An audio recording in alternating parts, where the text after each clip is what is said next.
It's episode 3 of the Better Together podcast. We talk to people within Admiral Halifax to get their stories of who they are inside and outside of the office. Today, I am joined by a customer assurance trainer, Jennifer Meisner. Jen, it's so great to see you again. How are you? I'm doing okay. Thanks. How are you? I'm not too bad. I appreciate you taking the time out. You've got a really in-depth story to tell, really powerful and impactful, because I guess it's one of perseverance and kind of changing your life or embarking on new things in your life based on a decidedly unfortunate, for lack of a better phrasing, scenario. Tell me in your words how your life has kind of changed over the past year or so. Within the past year, my partner passed away unexpectedly. Along with that, within the next few months, my grandmother passed away, and then I had 3 friends pass away as well, and my cat. So it was pretty hectic of a year. It was a year of redefinition and kind of finding myself and my goals and creating my old but new identity again, and learning to live with a new type of life. That's a lot to absorb over such a short period of time. How do you even begin to process that, carry on with yourself, and just kind of get through your days? I think one thing with myself, I'm pretty privileged that Admiral actually paid for me to do my adult education, and I had taken some psychology courses and counseling courses as my electives. So with that, I knew the steps of grief and I knew what I had to do. It was just getting motivated to actually do it.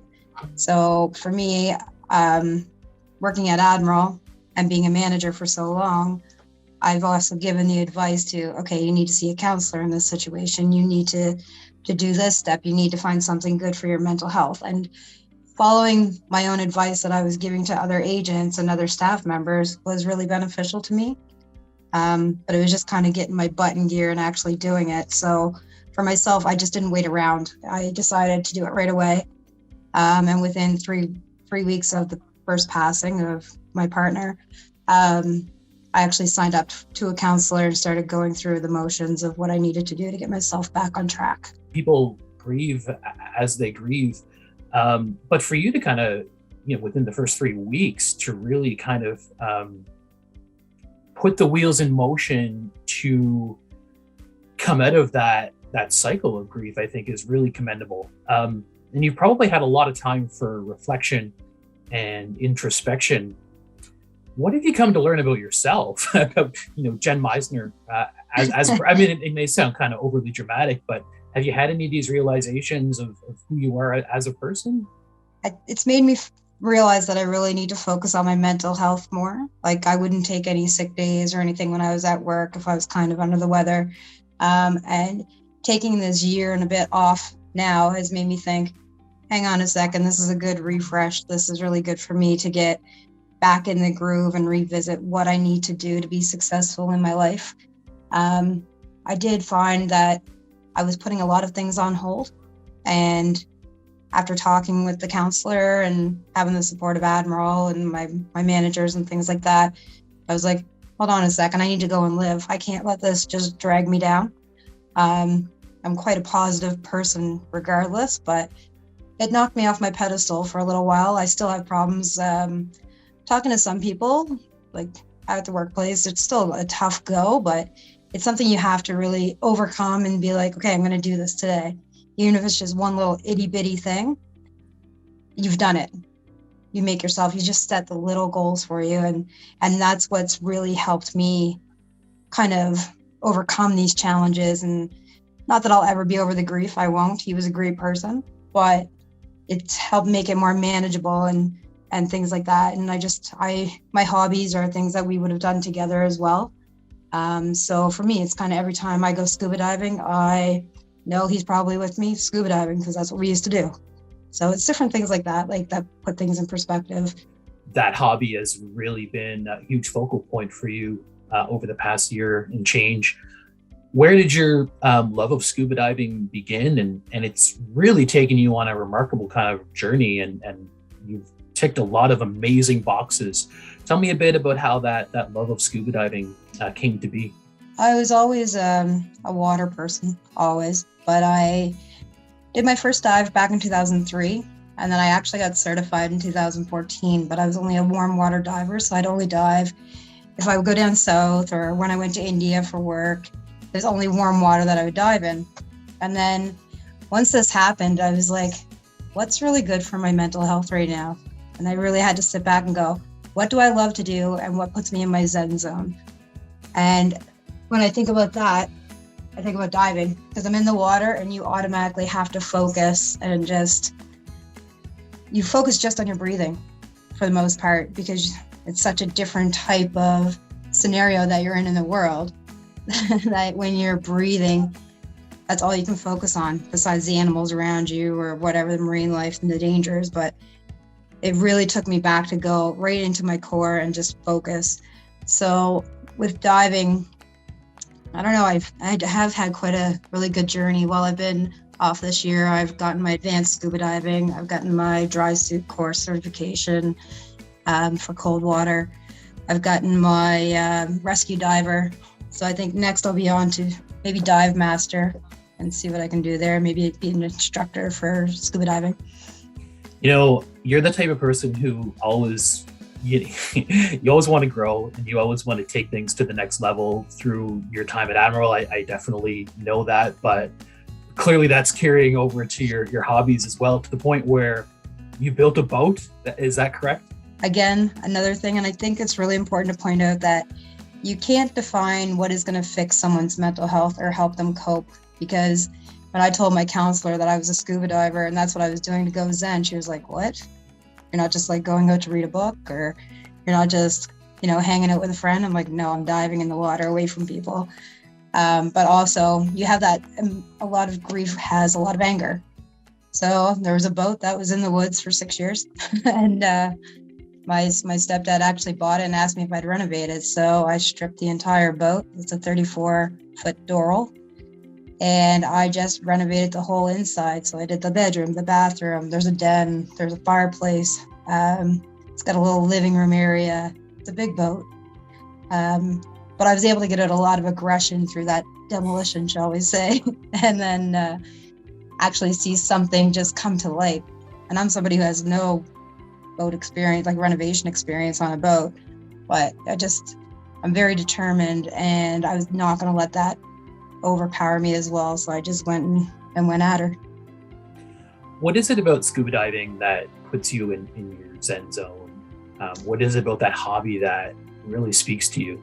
When you scuba dive, you're with people that you're diving with, but you don't have to communicate. You focus on yourself. You focus on not being anxious. You focus on not panicking, because those two things can cause harm under the water.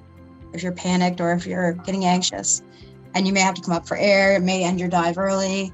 But with those types of things, and then seeing the wildlife and just the different types of coral, even chasing around the lobsters. I mean, that's just a fun time. They flip backwards in your face. In the springtime in Nova Scotia, sometimes you'll see some tropical fish come up from the hurricanes. So it's just a really cool avenue to explore. And it's totally different to what you would see on land.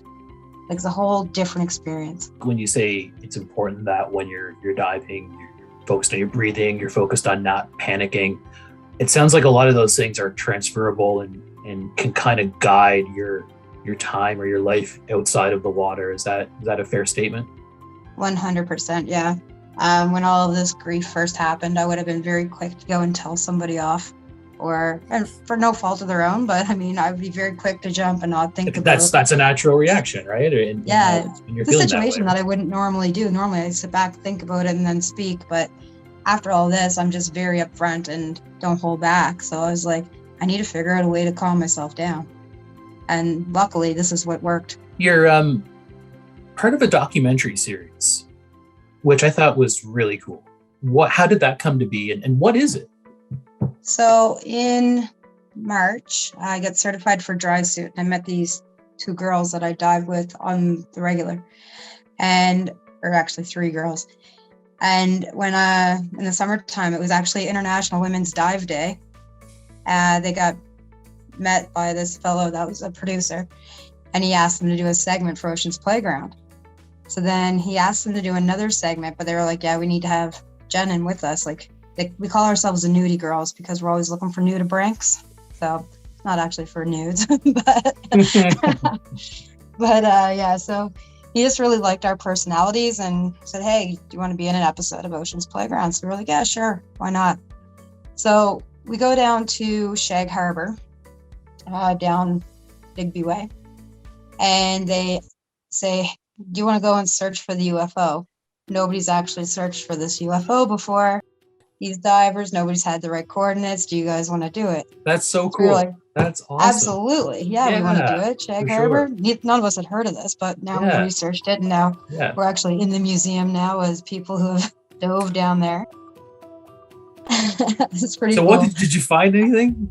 Actually, I did. But the current was so strong that we couldn't let go of the rope when we were diving. So I was down there and I was like on my belly, just trying to film and everything with the GoPro, making sure you don't lose the GoPro, right? Because we do all the filming.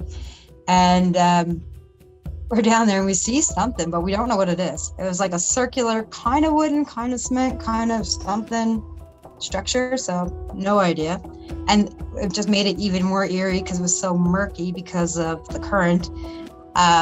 So we were like, okay, come up. We're done that dive. We were down there about 45 minutes. Then we go, it was back in October. It was the day I did the Ride for Cancer last year.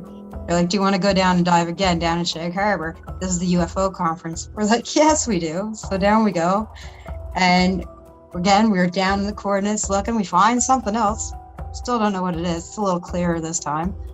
But it's all about this UFO where there was 12 people that have seen this thing fall back in 1967 from the sky. Mm-hmm. There was lights in the water. Nothing ever came out. They have first-hand accounts and witnesses and everything for this UFO document. And so we're down there and we're like, yeah, okay, we're going to give her a go. Let's see if we can find anything. So we did what we could do. We filmed it and we videoed it and we passed it in. So now coming from that, they've actually asked us to be in a series on Eastlink television. So it's looking at like it's going to be about 6 seasons of Eastlink, of us diving around Nova Scotia and around the world. So when I was in the Bahamas last week, we were actually filming for the show. Did you ever think that when you started, getting your certifications and, progressing with diving, that it would come to this, where now you're a local television celebrity on Eastlink? Absolutely not. I hate being videoed. Like, if you get me in the water, I'm okay with it. Get me outside of the water, not so okay. So the Shag Harbor stuff is it's really fascinating to me. I've heard the story before. I know the mystery surrounding it. Any plans to revisit that and go down for a third time? Yep, we're actually going to go down in the summertime. And we will be attending the UFO conference every October. So this year it's actually located in Yarmouth. So we've already got booked rooms and everything to go down just to participate in that, because people are just really interested in what we have to say. And where we were the first divers, and 4 female divers at that, down there to go and investigate the proper coordinates. There's a lot of mystery behind this because they sent these coordinates over to the government, and then when the coordinates got emailed back, they were all different, so everybody ended up in the wrong spot because the Custos tried to go and dive there and they ended up in the wrong spot. And there's a lot of mishmash in between this dive site. What do you think you found? What did you think that you recorded? I honestly, the first time I thought it might have been a mast, like an old mast.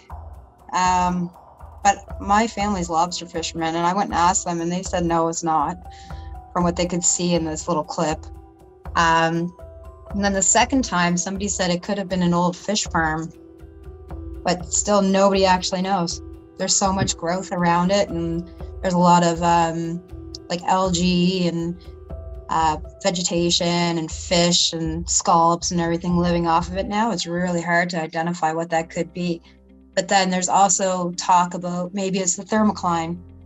Maybe there's something underneath that level and we just don't know because we can't get down there. So You could have I made think we history. need a metal detector. Yeah, absolutely. When does the series air on Eastlink then? Do you have an idea? They're looking at early fall. We're still in talks because Christmas had happened and a lot of us were gone away. And then we all went to the Bahamas for the last 2 weeks. So now that we're back in March, we're looking at having a meeting about it and just seeing what we need to sign. But there was even talks about it possibly being on Amazon Prime. I'm so happy for you. And like, it's one thing to be have a hobby, right? But to see it escalate to this point, it's got to be so gratifying. Oh, it's just crazy. Honestly, like, I would never have expected this. I never wanted to be on TV, like, I just like to come in, do my job, go scuba diving, putter around, talk to my friends, build a boat. I don't want to be on TV, but you've taken this hobby and you've allowed it to, really change who you are in the best way possible. What piece of advice would you give to someone who's going through, an adverse time in their life, or who is struggling with a similar situation to what you've been through? The advice that I'd really wish that somebody would have given me is that treatment can be anything. You can't let anybody define what your treatment method is going to be, but it needs to work for you, and you need to do something that's positive. You really need to set these mini goals for yourself. Because if you just start setting big, massive goals, then they're not going to get accomplished. And you need to just focus on kind of rewarding yourself daily with, what, even if I got out of bed today, that's still kind of a reward, if that makes sense. I think there's a lot of stigma around the mental health aspect, and I think a lot of people don't take the time that they need. We're really fortunate at Admiral. That Admiral has been so supportive towards me, and they've really given me time because there's been a lot going on, but they've really given me the time and the freedom to kind of focus on what I need to focus on to become more mentally healthy and back to where I was. Let's talk about that for a minute. I mean, you've been with Admiral for, it's certainly over 10 years. I'm probably selling you way short on that. How long has it been now? Almost 14 years. Almost 14, right. You've been to India, you've been to the UK several times, you've gone to school to enhance your trainer credentials or knowledge with the help of Admiral. What role did they play throughout this and throughout the circumstances that you experienced? They were spectacular. It was nice to not have such an overwhelming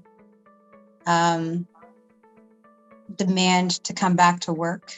It was very nice to have them show that they were so supportive. Like, the CA department was fantastic. They were all really worried about me. I must have received about 500 messages easily, and they're still coming. And it's like, and I know I don't answer them all, but they're still coming. But overall, Steph, the benefits person, has been great. She communicates with me. She knows it's best to get me on email, and that's how she focuses. She'll email me and say, hey, I'm going to call you at such and such a time. And because I just don't answer the phone anymore. And honestly, so if you email me first and then we go through, and it's been really,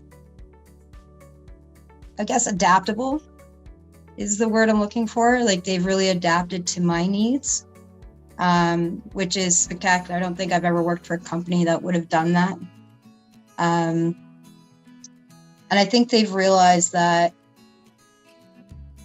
what would help somebody else in my situation wouldn't help me, and vice versa. So I think that they've been very open and supportive with, hey, okay, you need to go diving today? Go diving. We're all going to check in, hey, how was your dive today? Or do you need anything this week? And it's kind of nice because it could be once a month. It could be every 2 weeks. There's no set every day that they're just hounding me, which is nice for me. Admiral is certainly an exception to the regular employer who may be hey, when are you coming back to work? Hey, when is your return date?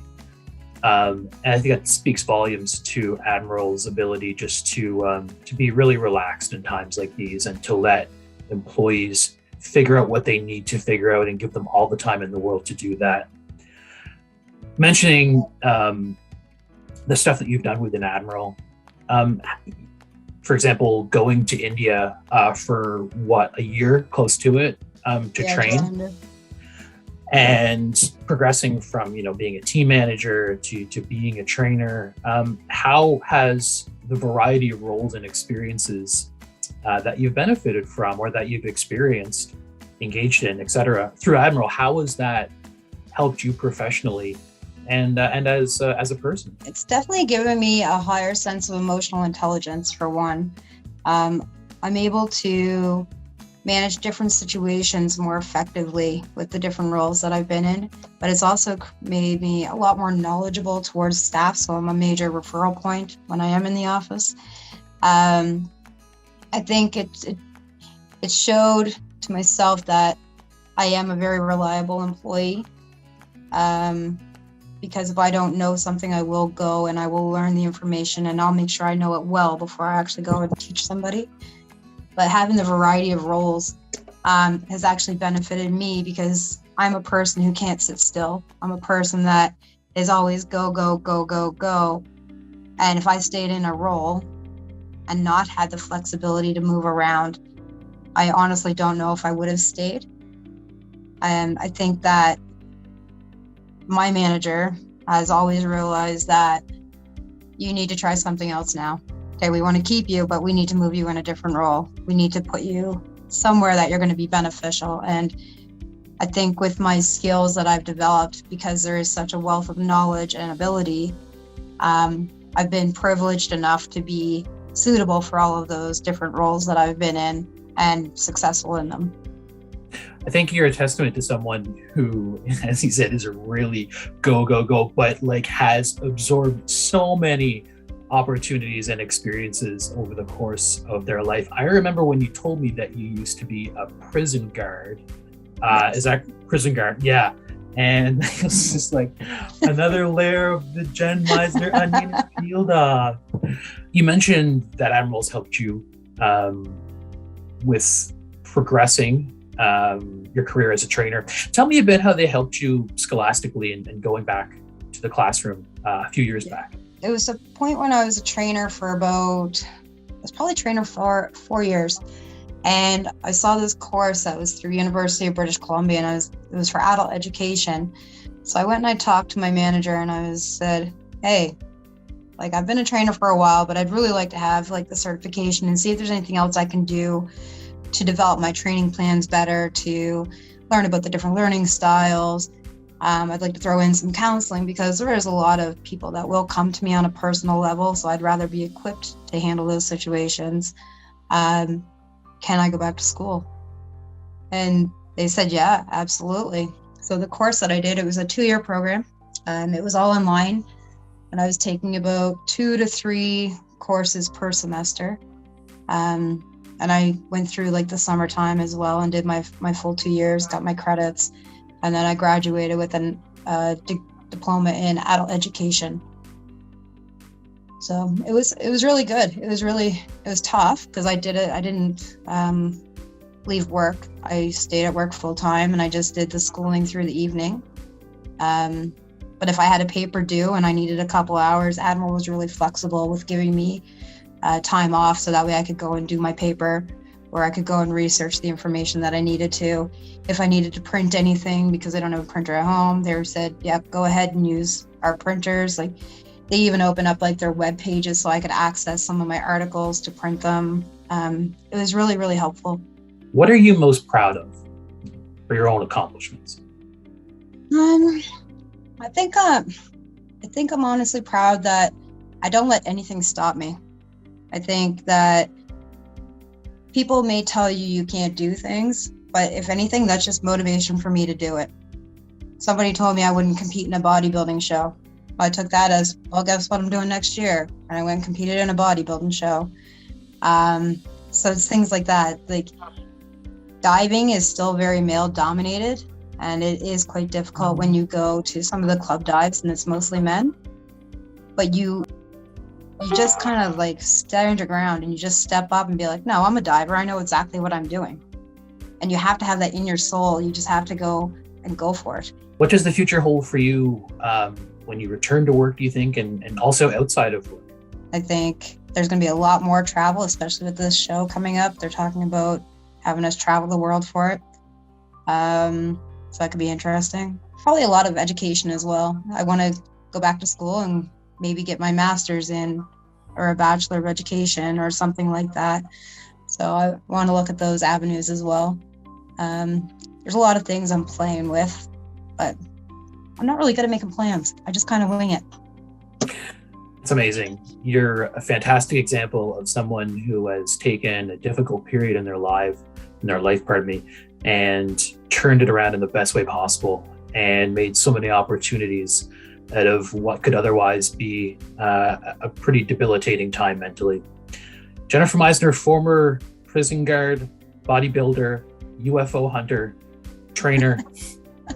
Thanks for taking the time to speak with me today. It was really great catching up with you and seeing you again. Take care, Jen. You too. See ya. Bye.